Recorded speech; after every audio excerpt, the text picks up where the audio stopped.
See business process mapping in practice. Learning objectives. After completing this unit, you'll be able to explain how a business process map captures all of the nuances of a process. Decide how much detail a business process map should go into. Explain the value of a business process mapping workshop. Introduction to Ursa Major Solar's process map.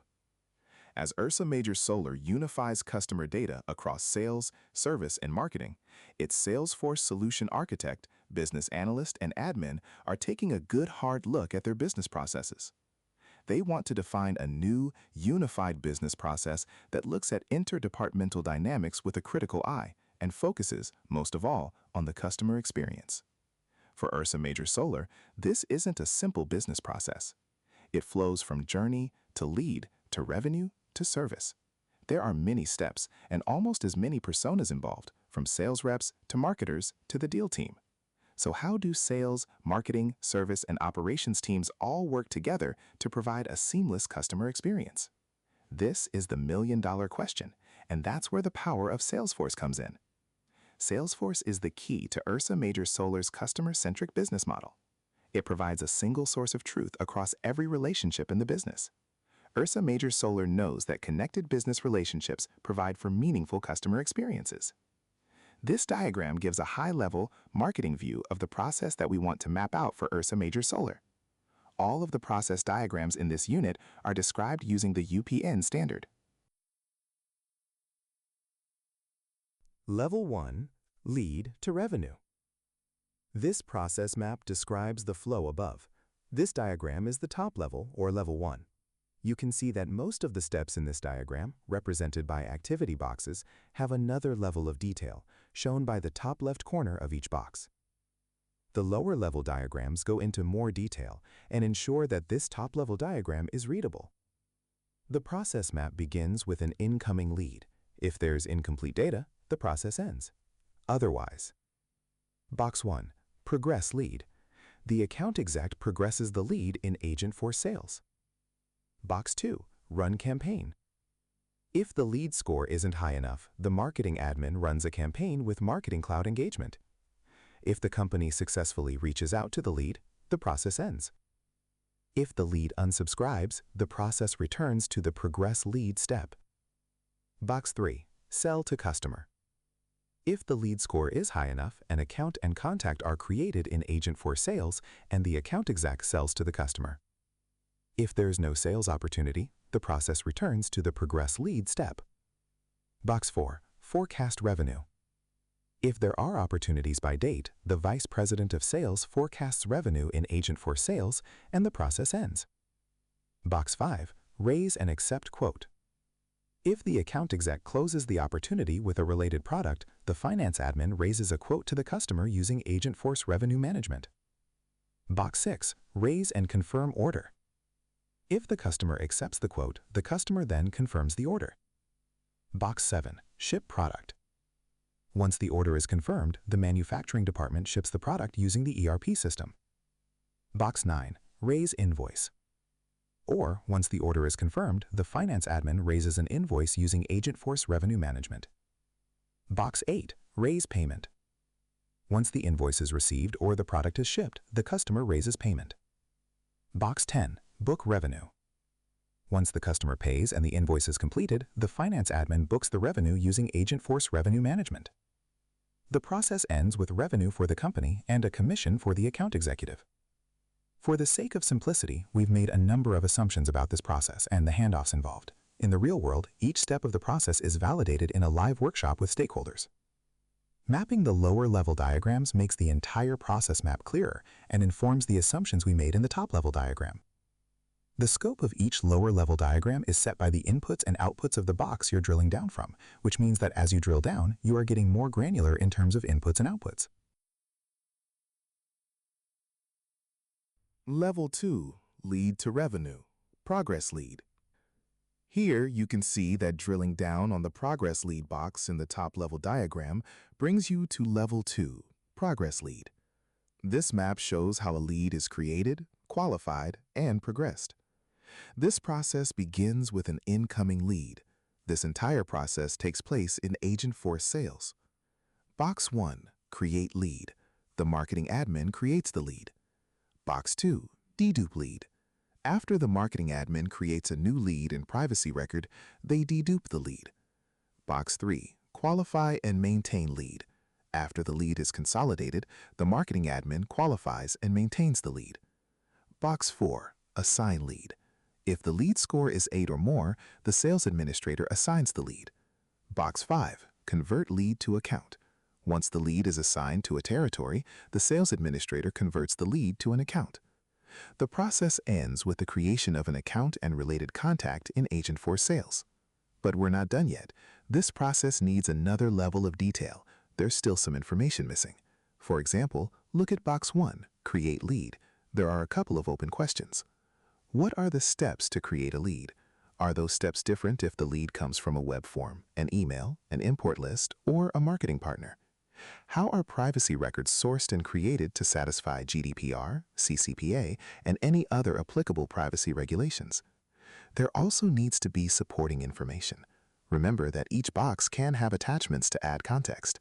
There are two main types of supporting information: implementation assets, requirements, user stories, Salesforce metadata, entity relationship diagrams, ERDs, operational assets, notes, standard operating procedures, SOP, help topics, metrics, links to apps.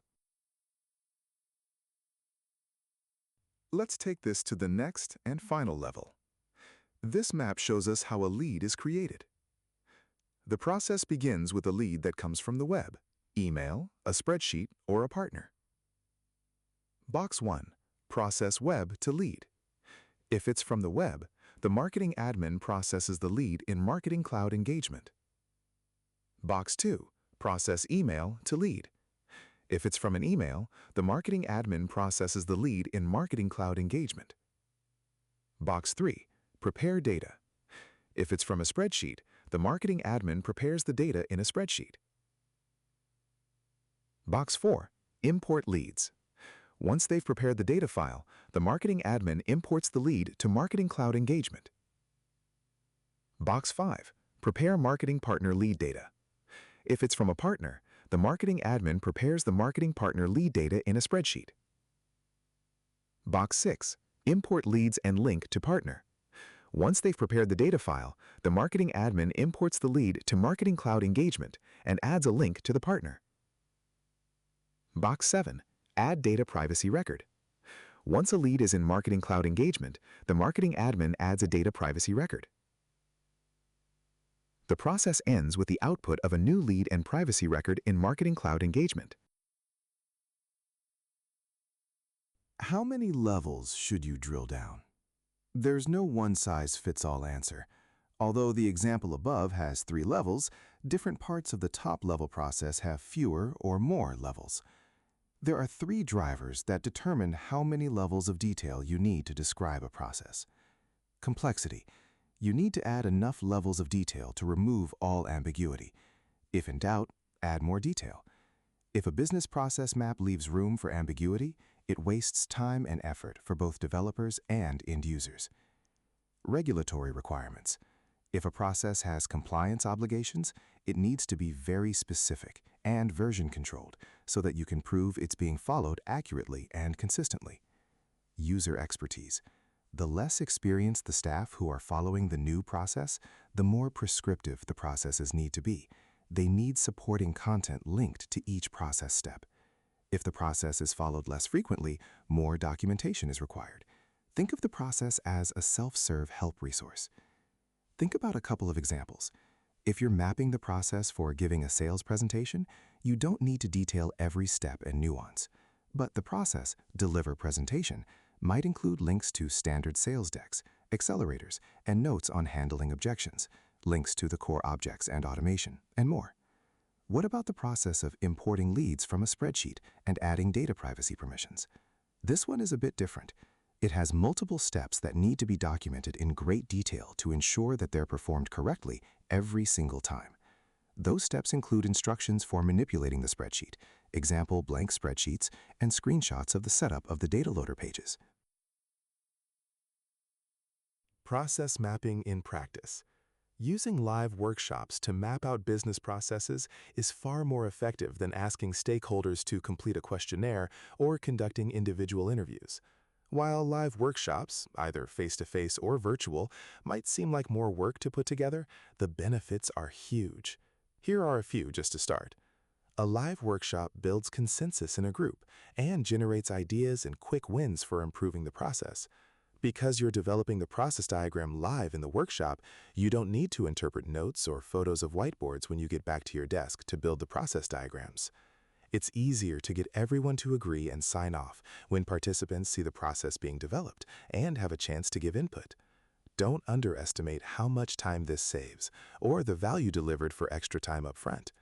Stakeholders are critical to this process. Make sure all the stakeholders who are engaged from input to outcome are in the mapping session.